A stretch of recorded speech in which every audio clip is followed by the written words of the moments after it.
Ya Arhamar Rahimin, irhamna.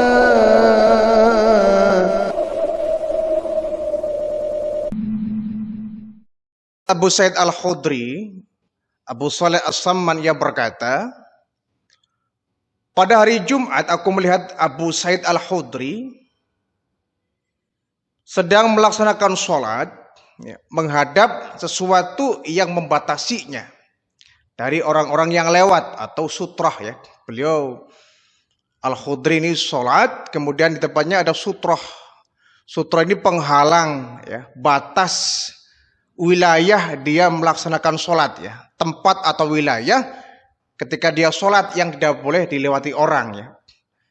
Bisa menggunakan tombak, bisa menggunakan pokoknya benda-benda yang bisa sebagai simbol pertanda bahwa orang tidak boleh melewati batas itu ya, atau istilah sutrah itu. Nah, pada hari Jumat aku melihat Abu Said Al-Khudri sholat menghadap sesuatu yang membatasinya dari orang-orang yang lewat. Nah, kemudian ada seorang pemuda yang kemudian melewati Abu Said Al-Khudri yang sedang melaksanakan sholat. Nah, kemudian oleh Abu Said Al-Khudri ditahan pemuda. Dia mau lewat di depannya yang sedang sholat, ditahan dadanya sebagai pertanda ya, atau gerakan-gerakan yang menandakan bahwa orang itu nggak boleh melewati di depannya yang sedang melaksanakan sholat, ditahan. Nah, akhirnya pemuda ini dia pergi untuk mencari jalan yang lain. Tapi mungkin karena masjid ketika itu sedang ramai, sedang penuh, dia bingung. Ini si pemuda ini kembali lewat di hadapan Said Al-Khudri yang sedang melaksanakan sholat. Nah, kali ini Said Al-Khudri agak sedikit keras ya. Dari yang pertama tadi untuk menahan si pemuda ini agar jangan sampai lewat di hadapannya. Jadi 2 kali ditahan. Nah, kemudian pemuda ini pun pergi meninggalkan Abu Said dan menemui Marwan. Ia mengadukan peristiwa yang terjadi antara dirinya dengan Abu Said Al-Khudri. Nah, setelah itu Abu Said ikut menemui Marwan.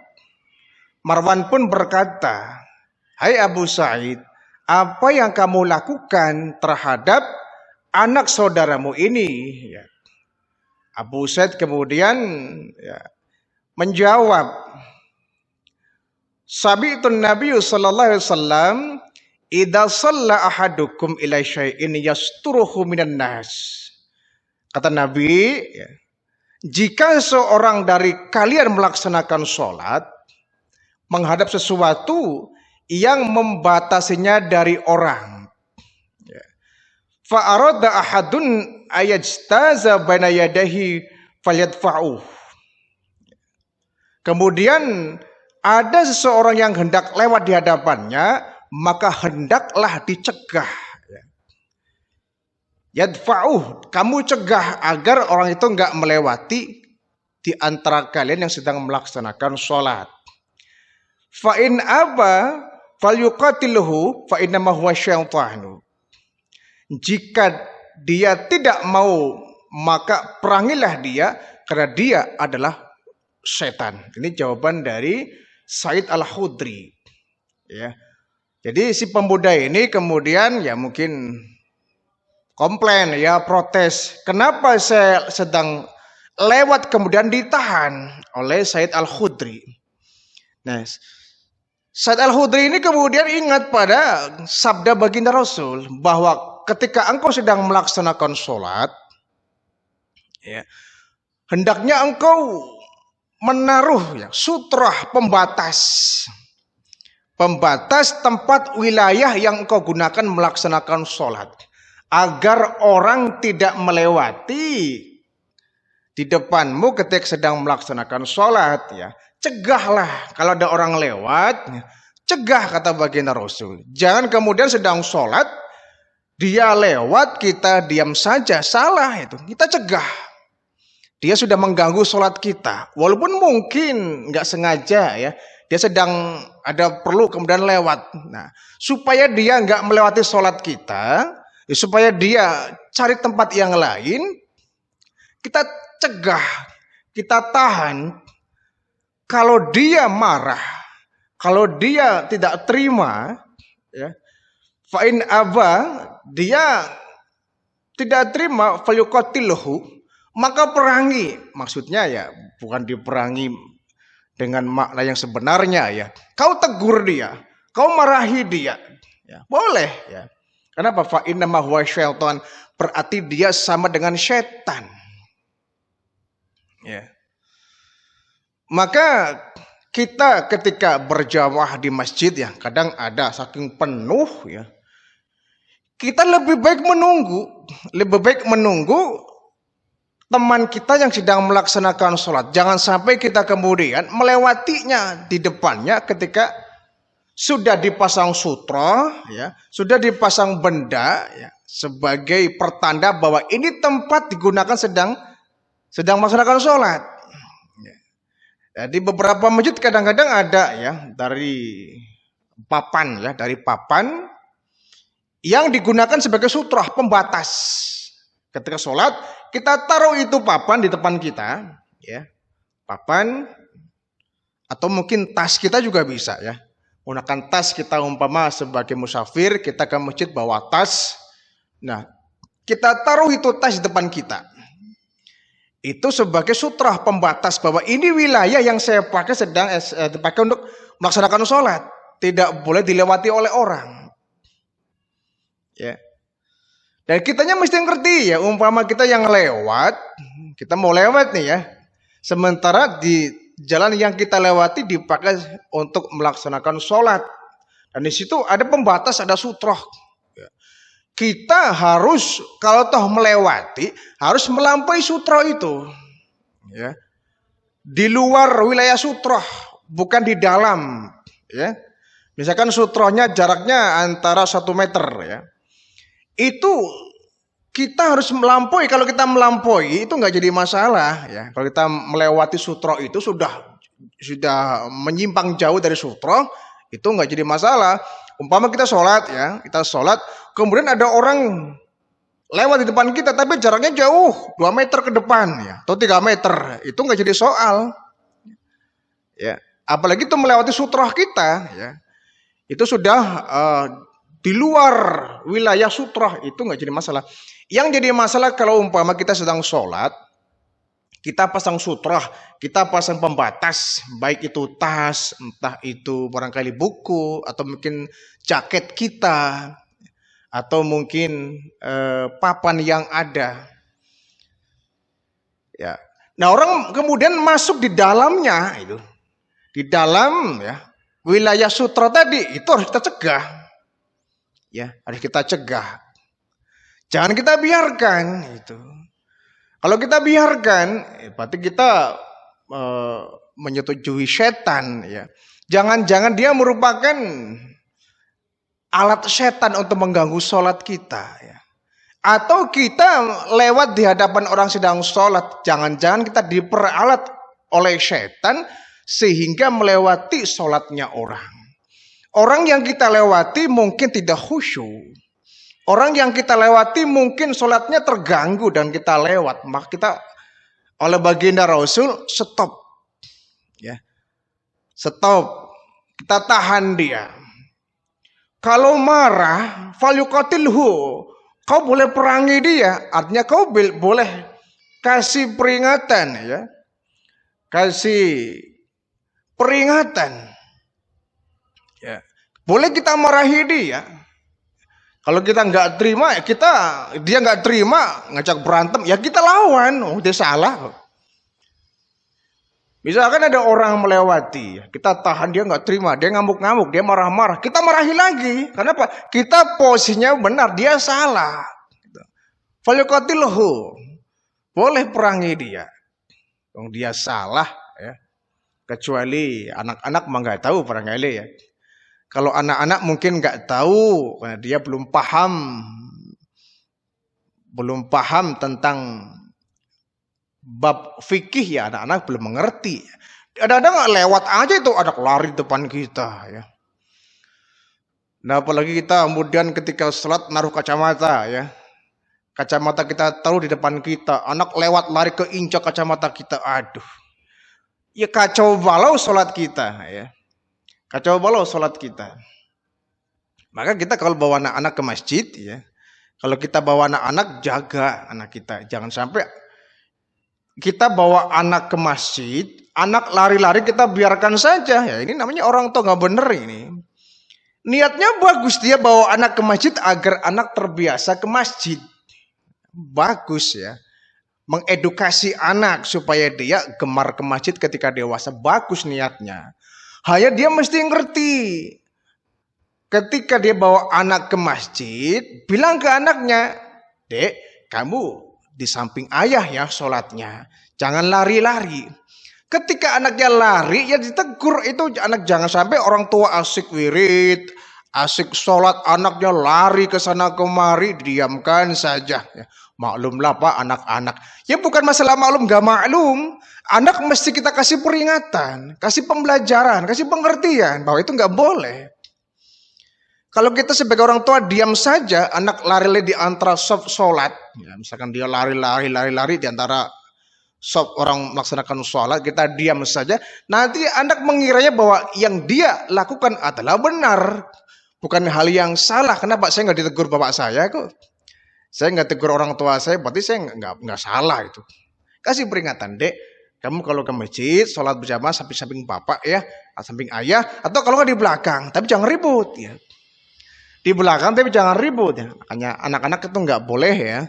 Umpama kita sholat di depan, ya, di saf terdepan, menempati terdepan, kita jangan bawa anak ke depan, ya. Karena anak-anak kita masih, apalagi masih anak-anak, belum balik, belum tamyiz, ya, belum mukallaf, anak kita harus di belakang. Jadi nggak boleh kita menyelipkan anak kita di barisan orang dewasa, apalagi terdepan. Ya, nah ini di sini dilemanya. Kalau kita bawa anak, kita mending milih di saf terbelakang lah, paling belakang, untuk ngejagain anak. Jangan sampai kita ngambil saf terdepan, kemudian anaknya di belakang. Anak kita bikin masalah di belakang itu, gaduh sama teman-temannya, ini masalah juga. Ya, itulah namanya problematika berjamaah di masjid. Ya. Jadi di samping kita mengedukasi anak-anak kita juga harus jaga sebaik-baiknya agar anak gak mengganggu jalannya melaksanakan sholat berjamaah. Jadi Said Al-Khudri itu melakukan seperti itu karena dia pernah mendengar baginda Rasulullah bersabda bahwa ketika engkau melaksanakan sholat, ya, pasanglah sutrah penghalang. Ya, kalau kita menggunakan sajadah itu lebih mudah ya. Kita menggunakan sajadah. Umpama ya, orang mesti tahu nggak boleh ada orang yang menginjak sajadah karena itu sudah termasuk sutrah itu, ya, sudah menjadi wilayah, itu wilayah tempat yang kita pergunakan untuk melaksanakan sholat. Ya. Orang kadang kurang mengerti, ya. Padahal sudah dikasih benda ya, sutrah, jaket, entah baju, entah barangkali ya papan yang disediakan oleh masjid ya. Cuma orang mungkin nggak paham, dia ngelewat aja tuh. Apalagi kalau misalkan dia masjid dalam kondisi ramai, dia buru-buru pergi. Nah ini kadang-kadang melewati orang, dan orangnya yang dilewati nggak mengerti itu. Santai aja dia nggak, padahal tahan. Kata baginda Rasul, tahan kalau ada orang melewati kau sedang melaksanakan sholat. Jangan kemudian kita malah ya, membiarkan, itu namanya kita meridhoi, ya, merelakan dia melewati sholat kita. Ya. Nah, baginda Rasul mengatakan, "Lau ya'lamul marru baina yadil musalla, madza alaihi minal ismi, lakana ayakifa arba'ina khairan lahu min ayu ammara baina yadaihi." Andai ada orang yang lewat di depan orang yang sedang melaksanakan sholat, dan dia mengetahui dosa yang dia tanggung, tentu ia berdiri selama 40 tahun itu lebih baik daripada ia melewati saudaranya yang sedang melaksanakan sholat. Ya. andaikan orang tahu betapa dosanya melewati orang yang sedang melaksanakan sholat, andaikan dia tahu betapa dosanya yang dia tanggung, orang akan memilih dia menunggu berdiri walaupun sampai 40 tahun ya. Daripada ia harus melewati orang melaksanakan sholat dan dia menanggung dosa. Ini maksudnya adalah kita menunggu lebih baik. Kita bersabar, umpama kita mau ada hajat, ada keperluan, kita mau lewat nih ya. Sementara masjid itu penuh ya. Kita hanya ada celah jalan di situ, tapi kita nggak mau lewat, di situ ada orang sedang melaksanakan sholat, ya kita tunggu. Jangan kita nekat menerobos melewati saudara kita yang sedang melaksanakan sholat. Itu dosa. Dosa karena kita dianggap seperti setan itu ya. Kita dihukumkan seperti setan yang melewati orang sedang melaksanakan sholat. Menunggu bahkan 40 tahun itu lebih baik, kata baginda Rasul ya. 40 tahun berdiri lebih baik menunggu orang sholat daripada kita harus melewati saudara kita yang sedang melaksanakan sholat. Ya. Jadi kita menunggu. Jangan kemudian kita mentang-mentang kita orang tua ya, kita orang yang disepuhkan, kita pejabat, kita tokoh masyarakat, sementara yang sedang sholat anak remaja, lewat saja. Yang salah. Mau yang sedang sholat itu anak remaja, bahkan anak-anak pun tetap, biarpun yang sedang sholat itu anak-anak yang belum balik, kita kasih edukasi ya, bahwa melewati orang sholat itu tidak boleh. Jangan sampai ada anak-anak sedang sholat, kita mentang-mentang anak-anak gak bakal bener sholatnya, kita lewat aja. Nanti dia berpikir, oh kalau begitu melewati orang sholat itu boleh, kan begitu. Anak akan berkesimpulan bahwa melewati orang yang sholat itu tidak, itu boleh. Ya, jadi meskipun yang kita lewati itu anak-anak, kita tetap ya menghormati dia sedang belajar sholat. Kita menunggu dia, menunggu mereka yang sedang melaksanakan sholat anak-anak kita. Supaya dia mengerti, oh itu orang tua nggak mau melewati saya, ini sedang sholat, berarti nggak boleh. Ya. Kalau dia melewati anak itu sedang melaksanakan sholat, dia akan berkesimpulan, berarti itu boleh. Nanti dia pun akan begitu. Ketika ada orang tua sholat, dia melewati. Sementara ada sutrah ya. Itu dosa ya. Itu bagian daripada dosa karena kita sama dengan mengganggu orang sedang melaksanakan sholat. Apalagi lewatnya sambil nelpon, wah kacau balau ya. Sudahlah dia melewati orang sholat, sedang nelpon lagi, ini sudah masalah. Tahan dia ya, tahan. Pakai tangan kita, nggak usah pakai kaki, pakai tangan. Ya.